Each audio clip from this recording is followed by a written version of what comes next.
let's go to Carolina. First game in the post-Frank Reich era. Chris Tabor, the special teams coordinator, was the interim head coach. Thomas Brown is back again calling plays. And they must listen to this podcast because it felt like they used some RPOs. They used a little more motion, at least early. Bryce looked a little more comfortable somehow. Weird. Play action and got him outside the pocket a little bit. The second throw of the game, 3rd and 10, throws a huge anticipation corner out to Jonathan Mingo. And look, I don't want to spend the rest. I've dumped on Jonathan Mingo a lot this fall. He's a rookie. He's learning. Better. He's getting better. But that ball hit him in the hands and he dropped it. Yeah. But that's not on Bryce. And Mingo came back and made some plays as well.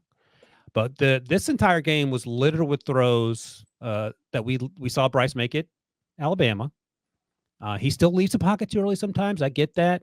That last interception to end the game, he had Thielen earlier in that route on 4th down, and he didn't pull the trigger. And when he tried to do it later, that was a little, a little reverse route, and then he tried to turn it upfield, and he threw the interception because he threw it too deep. Yeah, but I understand why he threw it. He should have threw it earlier. I agree with you. The reason he threw it was because it was 4th and 1, and he was going to get sacked. So if you just throw it on the initial outbreak, you're fine. But I can understand. I'd rather at least put it up there and see what happens at the end of the game like that, because it was right outside the 2-minute, and it was 4th and 1. Because if I take a sack, then we don't have any chance. That's so correct. You threw the ball up. You had a chance, even though, Winfield did a great job on the break and making the interception. Another young man that you've known since high school. You know all these kids. But that said, look, man. 6 years old. Oh, 6. All right. There's so many good throws from Bryce. This game had more good Bryce throws than any that I can remember this season. And he missed some too. You got to be fair. He did miss some. He did. No, he did. No, he had the intentional grounding one was terrible. The one he threw behind the line of scrimmage, was a 10-yard loss and a fumble was even worse. You'd like to see him calm down with those. But the end of the game before the interception, they rushed 6 guys. He stood in the pocket, hit DJ Shark on that vertical route down the sideline. It's a little underthrown, but DJ had won so well that it didn't matter. The cornerback didn't have time to turn around, and that's what we haven't been seeing. So all told, this is Bryce's best game. Still only 15 of 31, 178 in the interception. So there's a ton of room for improvement. But I think at least, Rick, you would agree that felt like some sort of progress? I do. Okay. That's it? Nothing else on Bryce?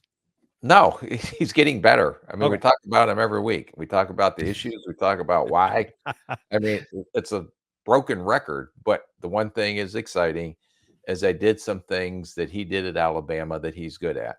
And then it showed up in the game. All right, I agree. All right, good job, Bryce. Keep getting better. Throw some touchdowns. How about that? Next up, C.J. Stroud. Again, he's in the MVP conversation. He may not win it, but he's solidly in that conversation. 16 of 27 for 274 against the Broncos. The Broncos they had quite the run there. They were plus 13 on the turnover differential when they were winning these games, I think 4 or 5 in a row. This time around, they ended up losing the ball a lot, in part because of a guy we'll talk about in a moment, Will Anderson. But Russ had 3 interceptions, and a great play by Derek Stingley a couple times with those interceptions. But CJ had a touchdown. His deep ball is insane. Yeah. No, he's playing extremely well. Now, I will say this. There were a couple throws early in the game, like a boot pass out to his left that he missed. Yeah. But then I saw him call the same play maybe a quarter and a half later, and it was a great throw. So I thought he missed some open air targets. He missed Mechie for a touchdown at the end of the first half. Wide ass open. Yeah, but he just keeps going. I mean, nothing phases him. Nothing phases him. I almost had another fantastic touchdown in the back of the end zone to Nico Collins. Just went off Nico's hands about 2 inches outside probably. But time and time again, he doesn't get flustered. He drew the personal foul penalty against Alex Singleton, which was smart. Yep. Didn't retaliate, kept that drive going. And here's the thing I'll say about the Broncos. And shout out to Vance Joseph for keeping his job and turning that defense around. They were heating up CJ early, which is something that CJ hadn't seen a lot in early downs. And he stood in there, made throws that we've seen him make all season, and he continues to be not only the best quarterback in this class, but one of the best quarterbacks in the NFL. Yeah, no, he's the future is bright for this young man.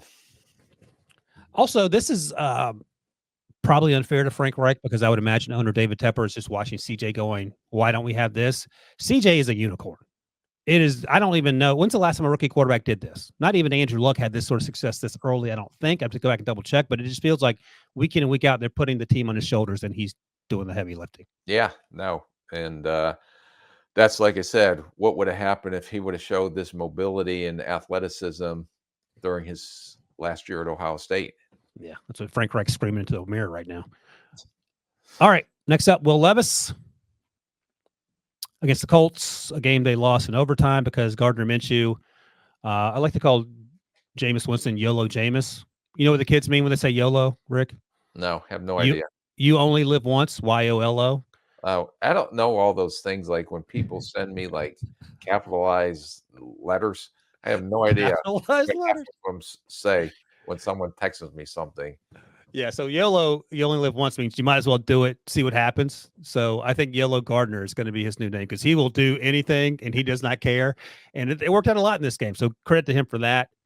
Before we talk about Will Levis, have you ever at any level, happy birthday, by the way, during your several decades on this planet, seen this type of special teams mistakes that the Titans made in that game? No, it was like it was actually it was I don't want to say entertaining. It made the game for I don't it was like I can't believe this is happening. And then you see it again. And then and then you miss the field goal or the extra point, whatever it was at the end there, because the kicker's leg is wrapped around his neck as they take him back into the That poor guy.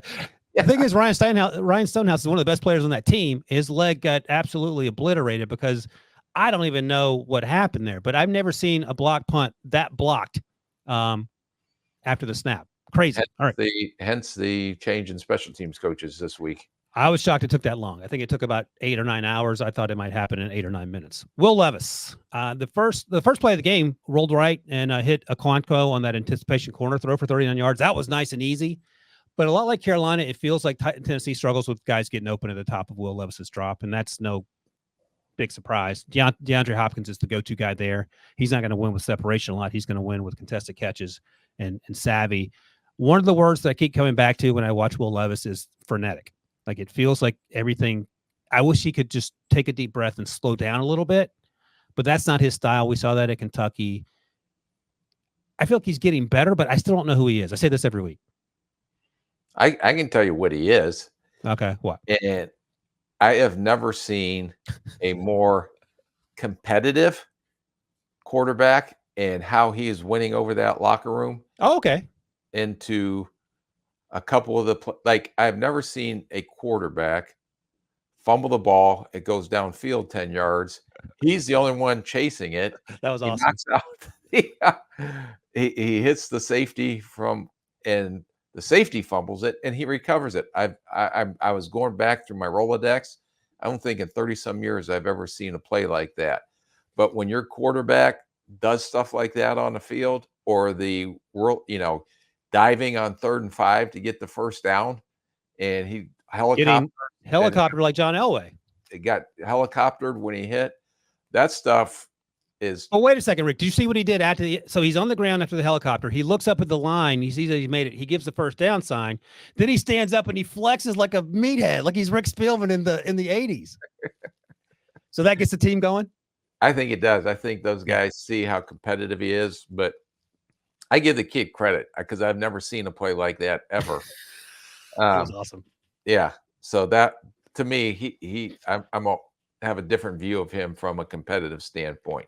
I still think he's mechanical. A lot of things that you say, he makes NFL throws, but I still think he needs time to get through his progressions. I still think he needs to learn how to put some touch on some throws because everything's going to be 90 miles an hour, especially the deep balls a couple of times. And Bryce did this too, is when they throw the ball down the field, it's out of bounds. Keep it in bounds and at least give the receiver an opportunity to try to make a play. So a couple of, that stuff, hopefully it get better as he goes.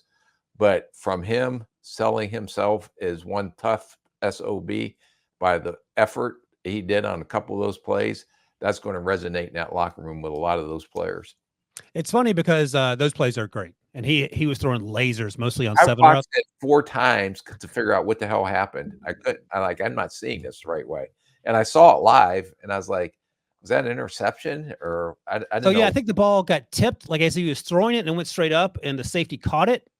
Is that right? Yeah, he laid out and caught it, and then Will Levis is already down 10 yards down the field, hit the safety, Blackman, I believe it was, and he fumbled, and then Will Levis recovered it. He recovered his own fumble 10 yards down the field after he tried to throw it. Yeah, that was fun. And there was a shot on the broadcast where early in the game, probably in the first half, Levis, D Hop was John at Levis about something, probably a mister or whatever. And Levis actually came right back at him. So I think that probably engendered some respect as well, maybe even from DeAndre Hopkins, but from other people that said, this guy's our leader and he's not going to take any guff from The one thing anyone. he does, he has some, what do they say in their neck? He has some of that in his Oh neck. yeah. Yeah, he's a one tough hombre, as Mr. Spielman likes to say.